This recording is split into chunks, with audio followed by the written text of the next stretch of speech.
Finance for non finance. आप में से कई व्यापारी है जिन्होंने चार्टर्ड अकाउंटेंसी नहीं करी है, जो एमबीए नहीं है फाइनेंस के अंदर। और जब आपने एमबीए फाइनेंस पढ़ा ही नहीं, चार्टर्ड अकाउंटेंसी पढ़ी नहीं, तो आपको बेसिक चीजें हैं। देखिए फाइनेंस के अंदर 3 चीजें आनी जरूरी है। एक है कि आपको पीएनएल अकाउंट समझ में आना चाहिए, आपका प्रॉफिट एंड लॉस अकाउंट क्या है, आप रोज कितना प्रॉफिट कर रहे हैं, पिछले महीने कितना प्रॉफिट किया, एग्जैक्टली आपको नहीं पता होगा। मैं जितने व्यापारियों से मिलता हूं ना, मैं उनसे पूछता हूं एग्जैक्टली पिछले महीने का आना पाई प्रॉफिट मुझको एक लाइन में बता दो कितना था, उनको मालूम नहीं रहता है।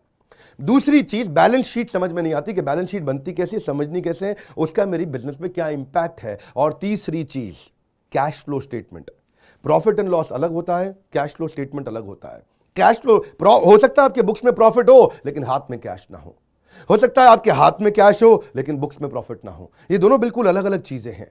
तो आपको profit and loss account, balance sheet और कैश फ्लो स्टेटमेंट, ये तीनों क्या आपको समझनी जरूरी है। अरे हर व्यापारी को समझनी जरूरी है। आपको, आपके लिए हमने इस प्रोग्राम को बनाया जिससे आप अपनी कॉस्ट ऑफ बोरोइंग को समझ सकते हो कि मार्केट से जो पैसा ले रहे हो वो कितने रुपए का पड़ रहा है, उसका बिजनेस पे कितना इंपैक्ट आ रहा है। अगर आपकी कॉस्टिंग ठीक नहीं है, प्राइसिंग कभी ठीक नहीं हो सकती। कॉस्टिंग क्या होती है?